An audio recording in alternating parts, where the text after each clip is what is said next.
लेकिन गुरुजी रावण को सिर्फ इसलिए नहीं श्री राम ने मारा क्योंकि उन्होंने उनकी वाइफ को किडनैप कर लिया था और वो ले गए थे। श्री राम का पर्पस जो उनका लाइफ पर्पस था जिसलिए उन्होंने अवतार लिया था, क्योंकि त्रेता युग में उस समय रावण के काल में राक्षसों का बहुत आतंक बढ़ गया था। ऋषि मुनि जो सतयुग में बहुत आराम से यज्ञ करते थे, त्रेता युग में नहीं कर पा रहे थे। उनके यज्ञों में हवन में वो कुछ कुछ डाल देते थे राक्षस। उसके रावण के अंडर में जितने राक्षस कुल था ना, बिल्कुल सही बात, उन्होंने परेशान कर रखा था और रावण की शय थी उसको। बिल्कुल सही बात।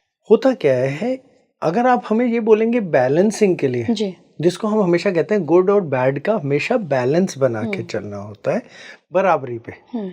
बिल्कुल गुड नहीं रहता, बिल्कुल बैड नहीं रहता। हाँ, रावण कहीं पे अति बली हो गया था जी, बली नहीं अति बली हो गया था। क्योंकि जब हम उसके 10 शिक्षाओं की बात करते हैं, दशानंद में सबसे पहली चीज वो दशानंद मतलब 10 सर नहीं है। उनकी माँ के पास एक नौलखा हार था जो उन्होंने रावण के उस पर बनाया था, उसमें बड़े बड़े मोती थे, उसकी वजह से एक इल्यूजन दिखती थी 10 सरों की। दिखता था कि 10 सर हैं, असली में 10 सर नहीं थे रावण के। हाँ, ये उसको वरदान जरूर था कि जितनी बार कोई भी शरीर का अंग कटेगा, कोई भी अंग जिसमें सर भी है, तो उतनी बार वो दोबारा उग जाएगा। तो गिनती के अंदर जब वो शिव जी की कहते भक्ति कर रहे थे, तो वो किस्सा आता है कि एक एक करके उसने अपना सर काटा। हाँ जी, वो सर इसलिए काटा क्योंकि वो दोबारा आना था उभर के, इसलिए नहीं कि वो 10 थे, 10 में होता तो वो वापस कट के वापस वाला वो वाली कहानी में नहीं आता। ये भी ब्रह्मा जी का अवतार था। तो ये 10 सर की कहानी, उसके 10 नौलखा हार जो कहते रावण के पिताजी ने उनकी माताजी के लिए दिया और माताजी ने रावण को दिया, ऐसे करके जाता है। तो गुरुजी, अगर रावण को ये वरदान था और 10 सर नहीं थे और बार बार उनका कोई भी अंग गिरेगा या कट जाएगा तो दोबारा उगाएगा, तो जब वाल्मीकि रामायण को जो आपने शुरुआत में कोट किया था कि उनकी छाती पे वाड़ मारा था, ना कि नाभि में, जो कि हम बचपन से सुनते आए कि नाभि में अमृत था। बिल्कुल सही है। और विभीषण ने वो राज खोल दिया और फिर श्री राम ने उनको नाभि पे मारा।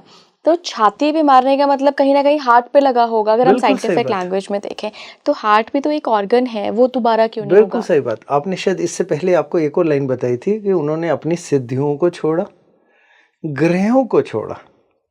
हाँ, राइट। हाँ। तब उन्होंने कहा मैं रावण की तरह जाके लड़ूंगा। तो वरदान भी छोड़ दिया, सब कुछ छोड़ दिया, नहीं तो वो मरता ही नहीं ना, उसको मुक्ति कहाँ से आनी थी।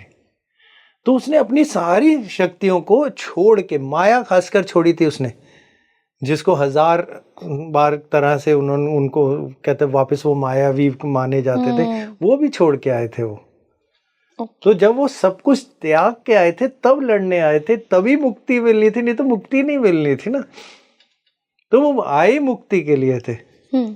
तो जब पर्पस बिल्कुल क्लियर था तो पता था किस रास्ते पे जा रहे हैं, तो वापस तो होना ही नहीं था ना।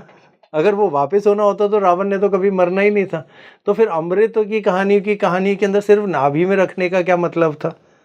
तो ये सब माया थी गुरुजी, जय विजय को मुक्ति देने के लिए, मुक्ति लेने के लिए, कि अगर आप वो सारा काम कुकर्म नहीं करोगे तो फिर क्यों श्री राम आपका वध करेंगे? वाली कहानी की एक अलग कहानी होती है। होता क्या है, जब उनके पास 10 विद्याएं आई थी ना, 10 विद्याओं की जब अति हो गई तो वो कहीं ना कहीं ईगो, लस्ट, एंगर, जितने भी हमारे कहते नेगेटिव साइड होती है ना, कोई भी चीज़ की अति हमेशा बुराई देती है। आज आप पानी भी बहुत ज़्यादा पीना शुरू कर देना, वो भी बहुत बुरा हो जाता है। आप खाना ज़्यादा खाते हैं तब बुरा हो जाता है। और जहाँ तक कि जो बाकी चीज़ छोड़िए, आप एक्सरसाइज भी बहुत ज़्यादा करने लग जाएं, वो भी उसकी भी अति आपके लिए बुरी हो जाती है। तो रावण की जो समझ, नॉलेज चीज़ की, जो एक शरीर को मिलना था या फिर एक कहते किसी भी कहते फॉर्म को मिलना चाहिए था, उसकी अति थी वो। अब उसका अंत नहीं था। अगर उसने अंत लेना था तो वो एक रास्ता उसका खुद का रास्ता था। हाँ ठीक है, उसके रास्ते में बहुत सारी चीज़ें मिली, जैसे उसने सीता माता के साथ उठाना उनका गलत नतीजा था, लेकिन वो अपने नतीजे से पीछे नहीं हटा। वो रावण के लिए वही था जो पूजा करवाने गया। अगर वो शक्ति की पूजा अपनी लड़ाई से पहले राम जी के लिए नहीं कराता बिना किसी मुहूर्त के, तो वो मरता भी नहीं ना। तो उन्होंने शक्ति की पूजा बिना मुहूर्त के लिए भी राम जी के लिए करी दूसरी बारी। तो वो तो हमेशा ही तैयार था अपने चीज़ को लेने के लिए, क्योंकि उसे पता था मैं आज खत्म होऊंगा तो ठीक है। अगर उस दिन अगर वो नहीं हारता, राम जी अगर किसी भी वजह से, वैसे तो नहीं हारते, वो नारायण थे, अगर समझ लीजिए वो राम जी को अपनी पूरी करके किसी तरह, क्योंकि वो आदमी के रूप ही में थे, कहीं से अगर वो नहीं हारता तो अगला अंत कब मिलता उसे, कितनी सदियों बाद मिलता, तो कोई अंत नहीं होता। शायद आज भी रावण के साथ ही हम बैठ के कहीं पे उसके वहीं दरबार में होते। तो कहानी ये थी कि बुराई बढ़ गई थी। यस, बिल्कुल सही कह रहे हैं आप। कहीं ना कहीं घमंड बहुत बढ़ गया था कि अब मैं हार नहीं सकता। जब राजा चाहे जितना मर्जी न्याय वाला हो, लेकिन उसके नीचे के लोगों को उसकी शक्ति का मिसयूज करने की हमेशा ताकत मिलती है। तो वो मिसयूज और वो नुकसान करने लगे थे, जिससे राजा को कोई फायदा नहीं होता था। अगर किसी यज्ञ को रोक देते थे तो उससे रावण को कोई फायदा नहीं होता था। अगर यज्ञ हो भी जाता तो रावण का तो कोई नुकसान भी नहीं होता। और रावण ने अगर वहां आके लड़ाई करनी होती तो रावण खुद उतर के आता। तो रावण तो खुद लॉ का, एस्ट्रोलॉजी का, पूरे फिजिक्स का, मैकेनिक का, सबका ज्ञाता इतना बड़ा था, आयुर्वेद का, म्यूजिक का।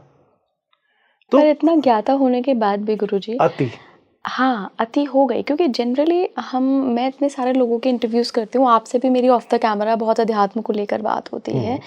जब आप शिव भक्त हैं, आपने ब्रह्मा जी की सालों साल तपस्या करी है, जब आप इतना स्पिरिचुअलिटी के लेवल को एक्सप्लोर कर लेते हैं, तो आपके पास चाहे दुनिया भर की ताकत आ जाए, चाहे आप खुद नारायण आपको सारी ताकत दे दें, आप में वो ईगो कैसे आ सकता है? क्योंकि आप एक चीज समझिए, रावण में सब कुछ आ गया। समझ लीजिए आप ही के पास आ गया, इसी आपके उस पे सवाल लेके जाते हैं।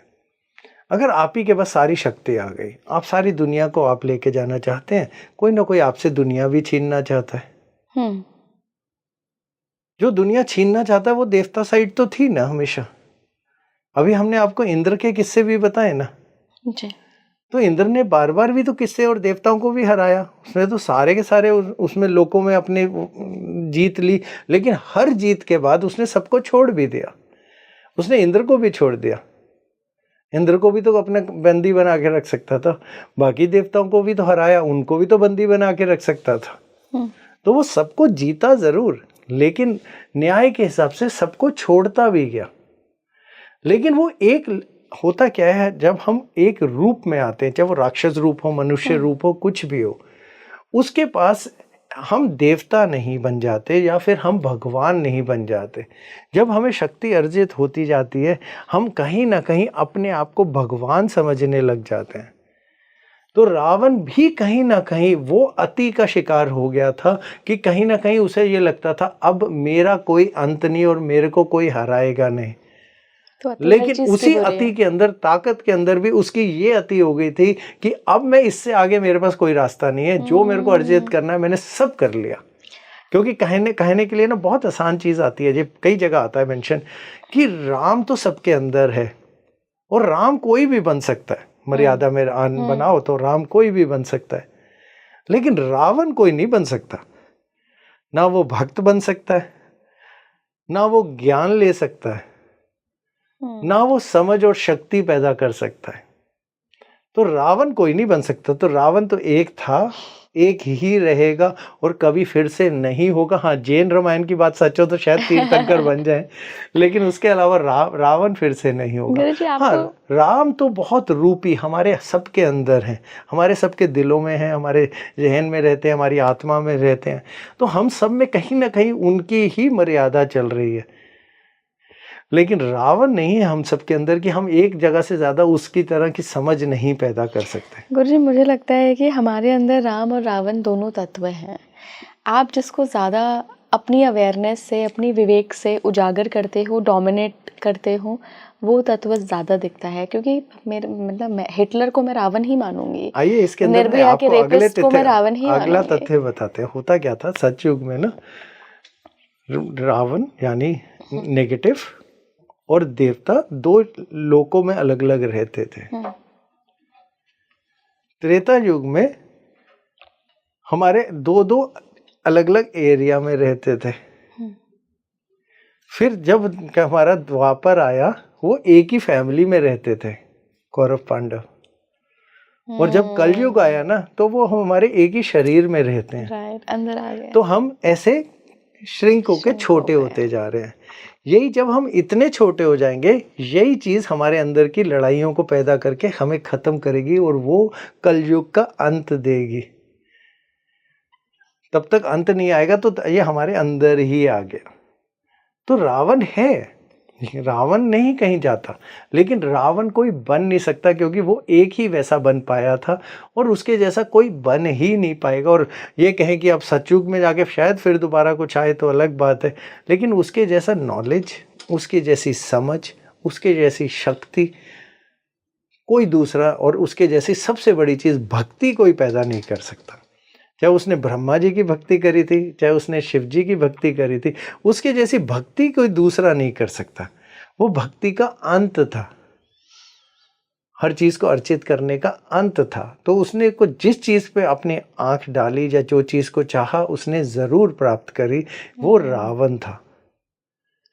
तो रावण चाहता तो पूरी धरती की हर औरत उसके कब्जे में होती, लेकिन उसकी मंशा उस तरफ नहीं, भक्ति की तरफ की ज्यादा है। अगर आप उसके किस्से सुनेंगे तो उसकी भक्ति के किस्से आएंगे, या फिर उसकी शक्ति की, जो उसने भक्ति ली और वही जाके लड़के उसने किसी से लड़ाई करी, चीज करी।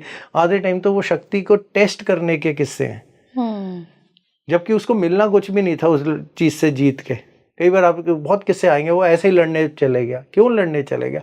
क्योंकि जो उसने अर्जित किया उसको वो टेस्ट करता था। बस ये रावण था।